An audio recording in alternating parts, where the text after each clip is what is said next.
Egunon, Dune, Denis Villeneuve, traído a través de Warner Brothers. Digamos que todo es conocido, que proviene de una novela de Frank Herbert, ciencia ficción, que fue estructurada en series, en su publicación original, y bueno, pues luego fue de gran éxito, con lo cual fue compilada en formato de libro, y luego posteriormente tuvo una serie de evoluciones en la presentación con secuelas, hasta 4 secuelas, las últimas producidas por los herederos de Frank Herbert. Pero el asunto es la película que debió haberse estrenado el año pasado, 2020, en el mundo en el que tuvimos lo que tuvimos y todavía estamos viviendo en aquel mundo, aunque estamos viendo la luz final del túnel. Pero hemos tardado más de 12 meses en poder ver Dune del señor Denis Villeneuve. Es una película épica, pero lenta. Sosegada, pero con alma. Tratando de traducir esa experiencia centrada en Arrakis, en la lucha en el Landsrat de las diferentes casas dirigentes en ese universo. Aquí pone precisamente el centro en Arrakis, en la primera secuencia, abriendo como los Harkonnen, la casa de Harkonnen, dirigida por el barón Vladimir Harkonnen, está usurpando el mando bajo la orden directa del emperador Partaras Saddam IV para la extracción de la especie en este planeta complejo, con muchas estrías y poliédrico, en el que en ese momento les ordenan cambiar y ahora le estarán el mando de Arrakis, de Dune, planeta desierto, a la casa de Atreides del duque Leto. Y así tenemos ese tránsito entre el mandato de los Harkonnen a los Atreides. Evidentemente está el asunto de que cada cual tiene su propio planeta natal, Gidi primero para los Harkonnen y el planeta Caladan para los Atreides, con la diferencia lógica que imprime el propio planeta y la propia idiosincrasia de la casa. Pero antes de todo esto, hay algo que conviene saber respecto a Dune, Arrakis, la saga de Frank Herbert, que es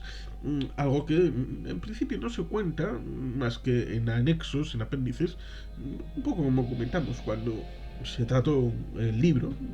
Aquí se ha tratado en otros vídeos el libro, la serie 2000 y evidentemente la película de David Lynch del año 84. La historia es que en un futuro la evolución de la máquina, del tecnicismo, de la inteligencia artificial ha evolucionado algo así como un Terminator. Las máquinas se han revolucionado, se han rebelado contra sus amos, han mandado al carajo las 3 leyes de Asimov y se las han, han hecho detritus con las 3 famosas leyes que en principio pareciera que son un poco las reglas que a todos estos elementos tecnológicos deberían de servir para el funcionamiento. Pero bueno, digamos que eso condujo a una guerra impresionante que está fuera de foco, fuera de cámara, evidentemente, y ni siquiera se menciona en ninguna de las producciones, pero está ahí detrás como mimbre, un mullidor respecto a la construcción de ese universo. Con lo cual, posteriormente se elimina cualquier posibilidad de desarrollo tecnológico basado en la inteligencia artificial, con lo cual hay una especie de robots, hay quien dice, estilo steampunk. Bueno, conceptualmente pase la comparación, porque claro, una inteligencia artificial, en fin, en la época victoriana no estaba desarrollada y eran elementos tecnológicos desarrollados, pero siempre con el control del ser humano. Y ahí tenemos, por ejemplo, esa escena del eh, heredero de Paul Atreides, entrenando con un robot para poder tener una cualificación para el combate como hijo del duque Leto. Y en la película, por lo tanto, vemos llegar a Arrakis, a la casa de Atreides, teniendo evidentemente un traspaso a través de la administradora, ¿no? Aquí es mujer, Lid Kynes, que es servidora del emperador, que es el que ha dado la orden, y en la película se preguntan al inicio, ¿por qué? ¿Por qué el emperador ha decidido hacer esto? Bueno, pues en la película de Denis Villeneuve, con la música evidentemente de Hans Zimmer, nos transmite épica, nos transmite grandiosidad, los planos,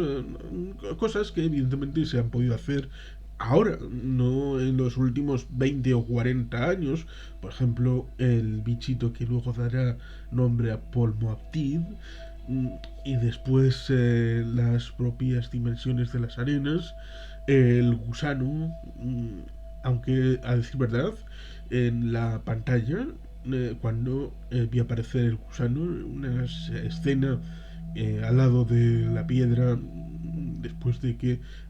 corrieran Jessica y Paul en dirección al seguro refugio, después de haber pasado la tormenta de arena, digamos que la pantalla grande se me hacía pequeña respecto a lo que, digamos que en ese momento sentía la necesidad de ver en esa grandiosidad. Es curioso porque eso significará que cuando la pueda ver en pantalla casera, vamos, eso será casi como ver una película en la pantalla del móvil.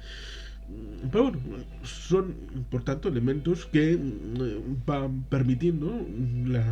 grandiosidad o la forma de estructurarlo. Por ejemplo, los tópteros, que podrían ser libelulacópteros, ¿no? Pues es más fácil transmitir esa idea de elemento tecnológico pero basado en algo animal para el transporte. Digamos que ahora se han podido hacer una serie de secuencias que tengan el trasfondo que probablemente el autor tenía en imagen a la hora de elaborar la película. Pero bueno, el asunto está en el que se sabía desde el inicio que no era todo el libro, era la mitad, puede que un poquito más, y por lo tanto había la posibilidad de que hubiera una segunda parte del primer libro de Dune, del original de Frank Herbert, y por lo tanto tenemos la circunstancia en la que después del estreno necesitaremos una buena taquilla para que Warner Brothers, porque no está grabado como otras producciones que se grabaron en secuencia, todas seguidas, como por ejemplo El Señor de los Anillos, que se grabó las tres películas juntas, o la segunda y la tercera Regreso al Futuro, que se rodaron juntas. Hay más ejemplos, pero no vamos a hacer esto más largo. En esta se grabó la primera en su momento, y cuando se pueda grabar la segunda pues ya se verá si se acaba grabando, cosa que depende de la Warner Brothers, que actualmente pues están los famosísimos Toby Emmerich y Walter Hamada. Bueno, pues, la película está bien, es agradable, es entretenido, dentro de sí misma tiene una serie de lógicas, pero digamos que voy a coger un argumento de el gran Master Wayne, de que viéndola se hace la sensación de que hay algo más de fondo. Puede ser doble, de que la inmersión es tan buena que das la sensación de que aquí había una película más grande y por lo tanto eh, hay la necesidad o la realidad de que bueno ha habido un ajuste fino para asimilarlo a una película de 2 horas y media más o menos, pero en realidad hay un corte de más horas que era, digamos, el corte del director, el corte de Denis Villeneuve y por lo tanto en algún momento pues igual deba de reclamarse, pues, sobre todo para frikis como un servidor, o como evidentemente el señor Master Wayne. Pero bueno, ahí está el asunto de había más, no había más. A mí puedo reconocer que en cierta medida, desde el estreno que debía haber sido en el año 2020, tuve tiempo para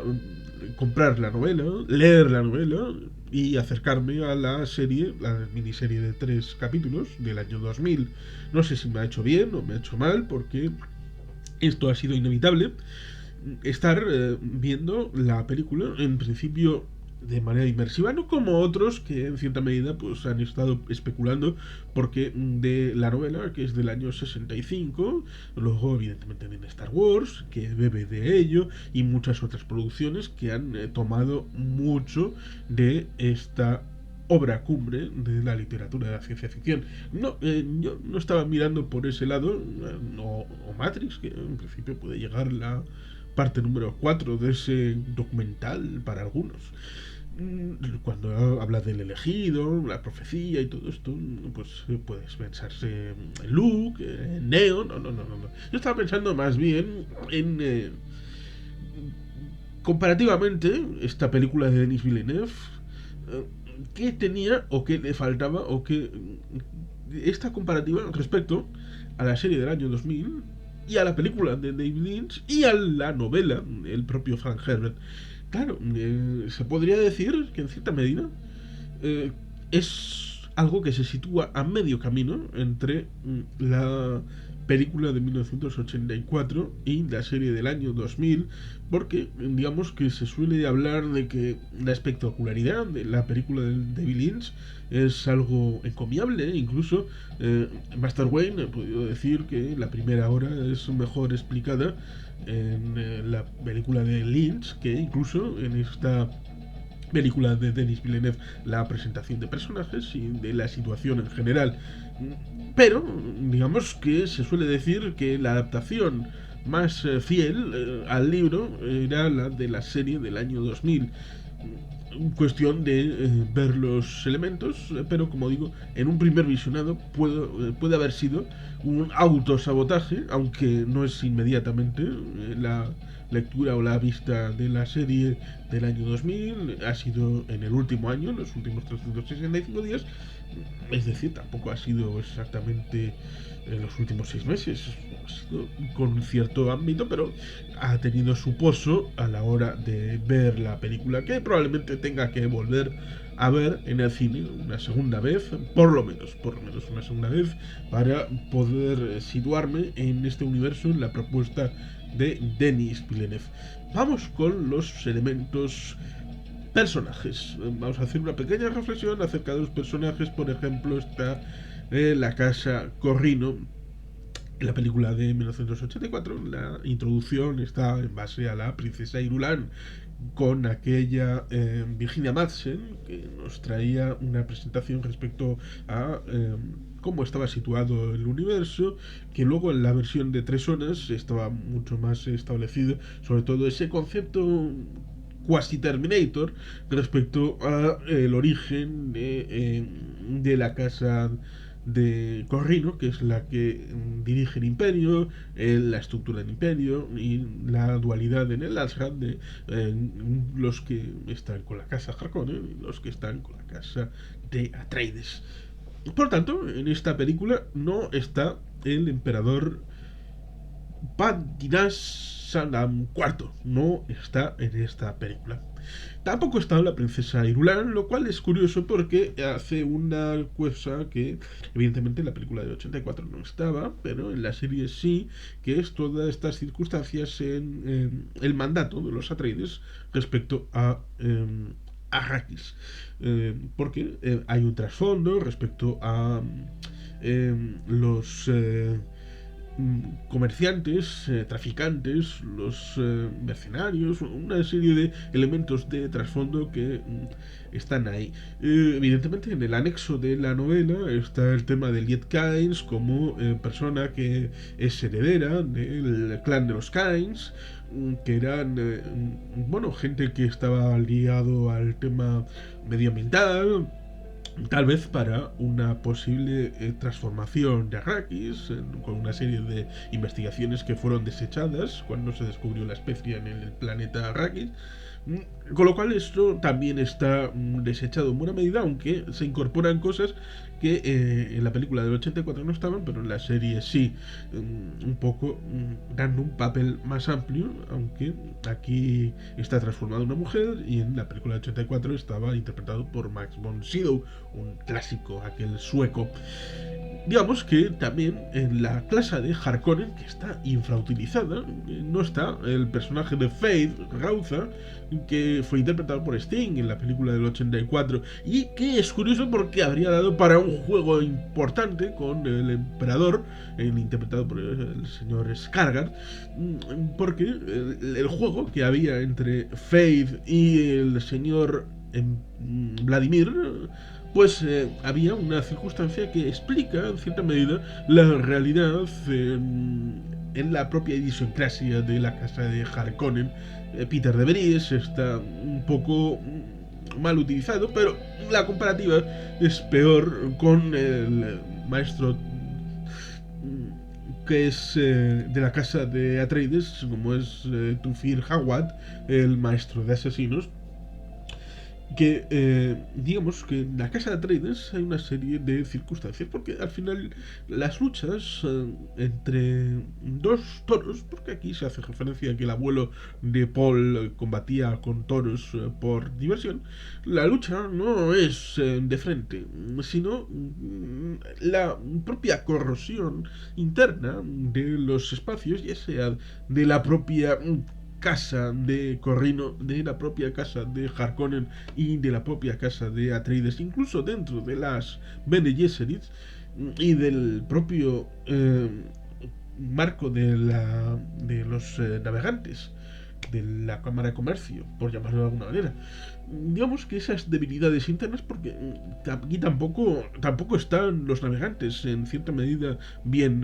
plasmados, no se les ve por ningún lado y luego tendrán una cierta importancia en la trama. Digamos que hay muchas cosas que podrían haber aparecido y que no están explicadas, y que aunque alguien neófito tal vez pueda hacerse una idea de en qué mundo está y las cosas básicas, hay muchos elementos que han ameritado el estar presentes. Como digo, en la casa de Atreides, Doctor Yue tiene una cierta explicación de lo que hace. Digamos que luego están Gurney Halleck y Duncan Idaho, que están en cierta medida mejor explicados que en la película del 84, pero luego tienes la serie del año 2000 que cuenta otra serie de cosas, aunque lo cuenta muy aburrido. Y por lo tanto, claro, entre la espectacularidad y brevedad de la película de David Lynch y la brevedad de la emoción, pero la amplitud de la arena que da sopor en la serie del año 2000, ahí está esto que está de intermedio, con una película autoconsciente de la necesidad de explicarse de manera sosegada, pero la necesidad de tener agilidad a la hora de no explicar tantas cosas como el libro, con lo cual hace un remix en el que hace mucha falta cosas que el duque Leto Atreides, porque aquí se han sacado una secuencia al inicio atravesando las lápidas de los antecesores, que yo creo que ni siquiera está en el libro, y luego tenemos una ausencia en el planeta Arrakis de lo que el Duque Leto hace respecto a tejer influencias dentro de la realidad social de Arrakis, con la circunstancia de que apenas vemos nada de la situación dentro de la ciudad principal y la relación entre la ciudad principal y los Siege, los lugares donde viven los Fremen. Aunque ciertamente, claro, la imaginación de la gente puede hacer que se haga la idea de un poco las cosas. Como digo, está David Bautista como Raban, pero Fade y Stan y se parece, salvo una relación indirecta, de una mención suelta por ahí, pero como digo, la relación entre Fade y el barón Vladimir es una relación muy rica que explica mucho de la familia, lo mismo que tensiones dentro de la familia de los Atreides, como la percepción errónea pero inducida entre el maestro Tufir Hawat, el maestro de asesinos, y la dama Jessica. En tanto en cuanto hay una serie de desencuentros históricos entre los Mentat y las Bene Gesserit como elementos, y luego está evidentemente el asunto del comercio con una cosa como es los satélites, que son mencionados en cierta medida aquí, pero no sabes muy bien por qué es, y estas relaciones están por lo tanto ausentes, y se ha sembrado. Se recogerá en la segunda parte, se explicará en principio sí, no, tal vez. Es una película, por tanto, que yo le saco carencias, pero carencias en tanto persona que necesita mayor profundidad para la explicación de este mundo en esta película. Denis Villeneuve ha hecho un trabajo magnífico, sí, las interpretaciones están bien, los personajes, Timothée Chalamet, como el señor heredero, Paul Atreides, Rebecca Ferguson, como la Jessica, de Bautista, como Raban, Stellan Skarsgård, como Duque, el varón. La importancia de los títulos, emperador, varón, duque, el varón Vladimir Harkonnen. Evidentemente Oscar Isaac como el duque Leto Atreides. No me ha cargado Stilgar, el personaje de Javier Bardem, aunque le han limitado mucho, porque también tenía, aunque probablemente sea la segunda parte, pero también había unas pinceladas que podrían haberse establecido en esta primera parte respecto a el personaje como líder de una facción de los Fremen, por lo menos, y de Zendaya, que evidentemente es Chani, que tiene importancia en la segunda parte, la parte que no está establecida. Josh Brolin, evidentemente, como Gurney Halleck y Jason Momoa como Duncan Idaho. Está bien, las personalidades, los intérpretes, pudiera parecer antes de todo esto que, bueno, pues será un elenco complejo, distinto, pero funcional una vez vista la película. Y por lo tanto, lo que se puede decir es que esta película de Estados Unidos, Hungría, Canadá y Reino Unido, de 155 minutos, que se ha estrenado finalmente en este septiembre-octubre del año 2021, que llega tarde, pero digamos que es una película disfrutable, agradable, pero como digo, no dejo de necesitar más para poder compactar una visión que digas, esta es la adaptación definitiva o canónica, si se quiere, no definitiva porque siempre uno puede acabar viendo nuevas versiones en cine, en teatro, en televisión, o en bueno, alguien que quiera hacer una versión particular en YouTube o en otros canales de internet, pero digamos que siempre podría haberse establecido una versión bueno, que aquí ha llegado una forma más... la palabra sería repetirme, pero es canónica, una forma de ver esta es la novela y esta es la película, que si quieres ver en un formato audiovisual, esta es la versión que mejor recoge, pero yo creo que como película es funcional, pero como adaptación no lo es. Con lo cual, yo creo que casi es recomendable ver la película primero, si no han leído la novela, si no han visto la serie del año 2000, casi es inevitable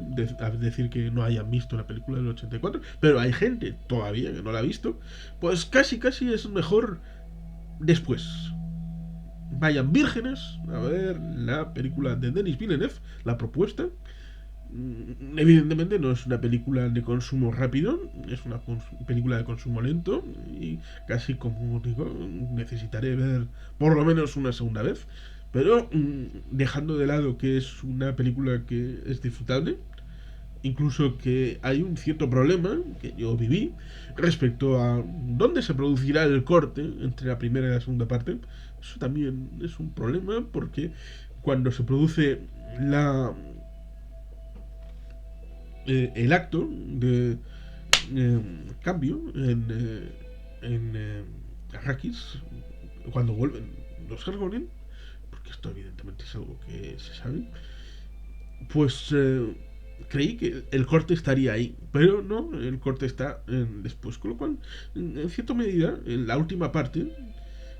estás con la mosca en la oreja de me van a cortar la película y no sé cuándo me van a cortar, cosa que quizás problema mío, porque como no había leído los libros del Señor de los Anillos, todavía no lo he hecho, pero prometo leerlos porque los tengo en casa, pues cuando termina formalmente la Comunidad del Anillo, yo no sabía cuándo iba a cortar. Y estaba tan metido que